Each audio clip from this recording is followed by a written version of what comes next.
달기를 부탁해 채널에 오신 것을 환영합니다. 오늘도 날씨가 흐립니다. 일기예보를 확인하니까 날이 흐리다고 이렇게 예보가 되어 있네요. 날씨 아침에 지금 굉장히 날씨가 선선해요. 옆 라인에 지금 이사를 와가지고 소리가 지금 매우 시끄럽습니다. 여러분들 양해를 부탁드립니다. 제가 얘만 보면은 얘가 이렇게 물 먹고 빵빵해진 거 보면 귀여워 죽겠어요. 요 녀석은 제가 2019년부터 아마 키웠을 거예요. 분갈이를 한번 사실은 해줘야 되는데 그런데도 불구하고 물을 주면 이렇게 반응을 잘 보이니까 아직까지 제가 이렇게 분갈이를 이렇게 막 하려고 이렇게 마음을 이렇게 두지는 않아요. 계획은 없습니다. 제가 이제 요 레티지아가 지금 공기뿌리를 지금 이렇게 내고 있잖아요. 그래서 공기뿌리를 왜 이렇게 내냐. 근데 보면은 아무 문제가 없는데 공기뿌리를 내는 애들이 있어요. 문제라고 하면은 뭐 목대가 중간에 죽었다던가 뽑아봤을 때 뿌리가 완전 뭐 다 고사를 했던가. 가장 큰 원인은 여러분 목대 고사예요. 목대가 고사하면 뿌리는 자연스럽게 고사가 되니까. 그래서 특정 부위까지 목대가 고사를 하고 자기가 이제 살려고 이렇게 이제 딱쟁이 같은 걸 만들어 갖고 죽은 부분하고 산 부분을 얘네들이 치료가 끝나면은 이렇게 떨어지게끔 지네들이 그렇게 만들거든요. 그래서 이제 그 이상 부분에서 이제 뿌리를 막 내는 그런 경우들이 많아요. 그래서 이 공기뿌리가 보내는 신호가 어쨌건 뿌리에 문제가 있다. 물을 끌어올리지 못하는 문제가 있고, 그 다음에 목대고사, 뿌리고사, 이제 이렇게 화분 속 안에 환경이 뭔가 문제가 생겼다는 신호를 보내는데, 보통은 그렇지만은 이제 공기뿌리를 뭐 아무 문제가 없어. 사실 털어보면 문제가 없어요. 근데도 저렇게 공기뿌리 잘 내는 애가 있는데 대표적인 애가 레티지아고요. 그 다음에 그 또 뭐가 있냐면 홍옥, 그 다음에 레드베리 뭐 요런 애들이 공기뿌리 굉장히 잘 내요. 그리고 제가 키워보니까 올리버 스프루스도 그렇게 많이 내더라고요. 그래서 처음에는 그냥 그런가 보다 했어요. 근데 이번에 제가 키핑장에서 코믹돔이 막 웃자라면서 공기뿌리가 어마어마하게 나와가지고 그냥 그 녀석을 적심을 해야 되나 깊이 다시 묻어줘야 되나 고민을 하면서 화분을 털었는데 화분 안이 꽉 찼더라고요. 뿌리가 분갈이한 지 얼마 안 됐는데. 그래서 생각을 했어요. 이런 공기뿌리가 보내는 신호가 정말로 화분 속에 무슨 문제가 있다는 신호였고, 그게 꼭 고사가 아니고, 좀 이렇게 화분 안에 뿌리가 꽉 차서 얘네들이 더 이상 새 뿌리를 내지 못하는 그런 좀 이유가 있었을까라고 이제 추측을 해보고, 이제 레티지아를 제가 이제 공기뿌리가 많이 나오는 애들을 골라갖고 화분을 한번 털어봤더니 많이 차 있더라고요, 진짜로. 뿌리가 대부분 다 꽉 차 있었어요. 그래서 저런 신호들은 이 정도는 아니에요. 이런 신호들이 화분 안에 뿌리가 지금 어느 정도 꽉 차가지고 곧 분갈이가 지금 필요한 때가 왔다라고 하는 그런 신호를 보내고 있다는 거를 여러분께 이야기를 드려요. 처음에는 그냥 그러기 좋아하는 애들이야 라고 했는데 그게 아니고 너무 뿌리를 건강하게 잘 내는 타입이다 보니까 분갈이 한 지 6개월밖에 안 됐어도 화분 안에 뿌리가 꽉 차면 저런 증상을 좀 보이더라고요. 근데 또 키워보면은 이런 까라솔은 약간 조금 달라요. 까라솔이 내는 공기뿌리의 형태는 레티지아하고는 조금 다르게 약간 굵게 뜨문뜨문 그 뿌리를 내리고요. 뿌리가 이 아래로 이렇게 잘 내려가요. 이렇게 진짜로 닻을 내리듯이 탁 내려가갖고 이렇게 이제 역할을 이렇게 하거든요. 그래서 까라솔도 공기뿌리를 내는데 제법 굵은 그런 뿌리를 내고 흙 속으로 이렇게 탁 들어가가지고 자기 역할을 좀 제대로 쟤네들은 다 합니다. 그래서 저는 그냥 가끔가다 이렇게 그 뿌리 쪽으로 그 흙 쪽으로 이렇게 내려간 뿌리들은 저는 그냥 제거하지 않고 그냥 내비둡니다. 그래서 나중에 깊이 묻을 때 그냥 같이 묻어갖고 정리를 하는 타입으로 제가 그냥 그렇게 봐줍니다. 제가 이제 키핑장에서 마른 잎도 정리를 하지만은 가끔 가다가 이제 덥수룩하게 나온 공기뿌리를 정리하기도 하는데 정리를 하면서 이거 진짜 그런가 하고 다 털어봤더니 화분 속에 꽉 찼어.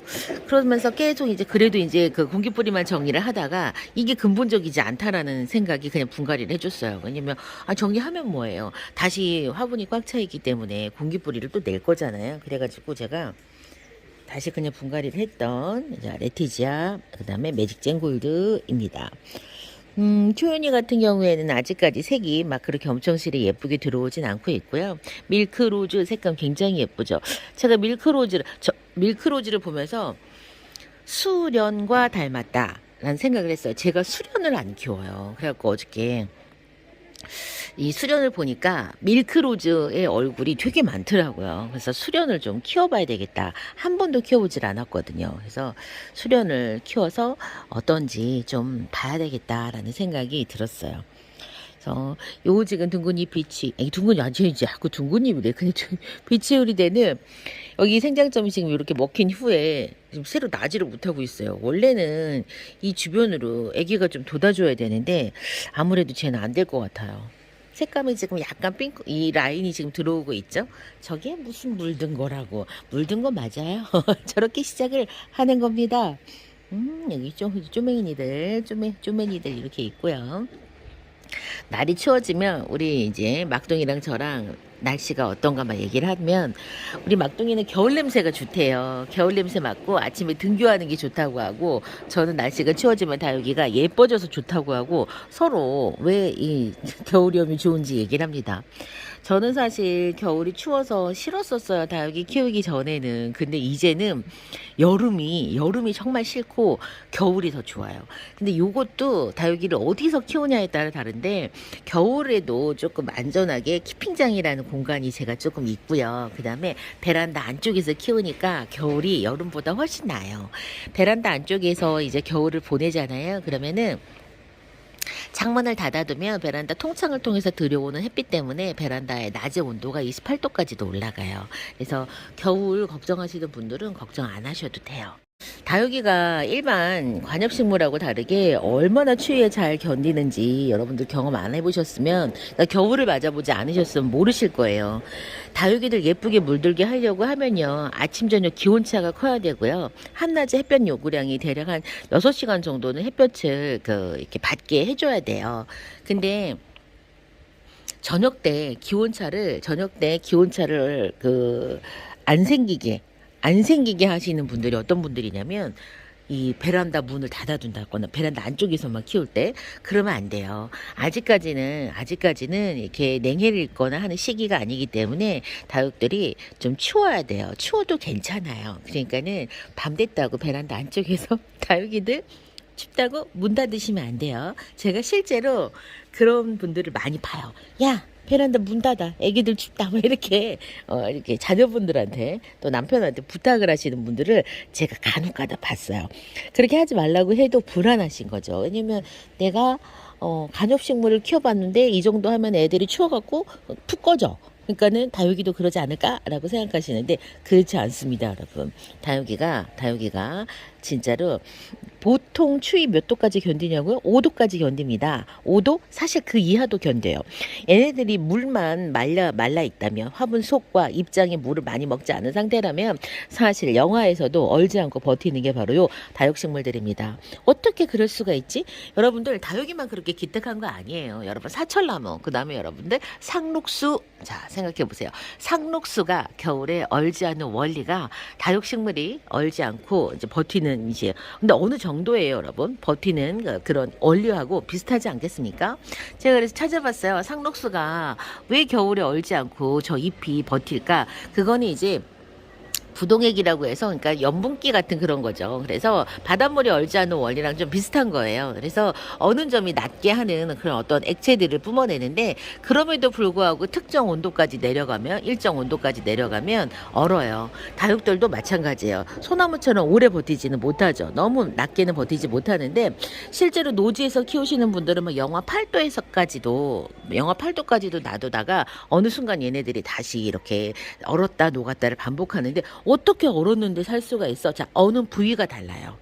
어는 부위가 실제 다육이 입장 전체 세포 전체가 어는 게 아니라 세포 주위를 돌고 다니는 특정 액체만 이렇게 어는 거예요. 그랬다가 걔가 다시 녹으면 다육이가 다시 살아나는 거죠. 입장 전체가 얼면 세포막이 터져버리기 때문에 이 다육이가 살 수가 없거든요. 그런데 그 세포막이 터지지 않는 그 범위 안에서만 살짝 얼었다 녹았다를 반복을 해요. 진짜로 아침에 우리가 겨울 되잖아요. 얼어갖고 반짝반짝반짝 빛나요. 그러다가 온도가 올라가면 녹잖아요. 그럼 다시 살아나요. 녹거든요. 이제 그런 거를 경험을 해보신 분들이라면 아마 제가 지금 하는 이야기를 다 이렇게 충분히 공감하실 거예요. 다만 처음 다육이 키워갖고 올해 겨울 처음 맞으시는 분들은 이해를 못하실 수도 있어요. 그렇습니다. 그러니까 다육이만 기특하냐 그렇지 않아요. 자, 그 상록수를 생각을 하시면 됩니다. 대신에 그 온도 절대 못 버텨요. 다육이는 키우기법에 보면 보통 영상 5도까지 그냥 케어해 줘야 된다라고 되어 있고요. 그치만 제가 해보면 0도, 영하 2도, 그러니까는 요런 날씨, 낮 기온이 영상일 때 햇볕이 잘 쬐어줄 때 한낮 새벽 6시가 가장 춥거든요. 새벽 6시에 온도가 잠깐 영하 2도를 찍고 금방 다시 영상으로 올라가는 그런 때에는 다육이 괜찮아요. 괜찮은데 막 영하 2도가 오후 뭐 11시부터 오후 11시부터 다음날 6시까지 영하 2도가 계속 유지된다. 그러면은 다육들 옵니다. 냉동실에 있는 거랑 똑같잖아요. 근데 이제 아주 잠깐 최저 온도가 영하 1, 2도까지 떨어졌을 때는 괜찮아요. 그래서 그 시기가 11월 말이라든가 12월 중순까지도 얘네들이 이제 얼지 않고 거리대에서 다들 버티는 게 이제 그런 이유 때문에 그렇습니다. 아이고 아직 겨울 되지도 않았는데 이제 가을이 막 와야 되는데 갑자기 겨울 얘기를 하고 있네요. 자, 이번 시간 날씨가 아침에 나왔는데 너무 선선하니까 이제 겨울 준비를 해야 되나? 이런 설레이는 겨울이 더 좋습니다. 설레이는 생각을 하다 보니까 지난 겨울 그동안 보냈던 겨울 생각, 다육이가 얼마나 예뻐졌었는지에 대한 기억, 그 다음에 살짝 얼었다 녹았다를 반복했던 그때, 그리고 또 막 언제까지 거리대에 놔둬야 될까라고 고민했던 그때가 생각이 나가고 이렇게 얘기를 하게 됐어요. 이번 시간 거리대 수다 여기에서 마치고 아직 본격적으로 즐기지도 못한 이 가을에 겨울 얘기를 막 하고 있었네요. 전 다음 시간 다시 뵐게요. 그럼 안녕히 계세요.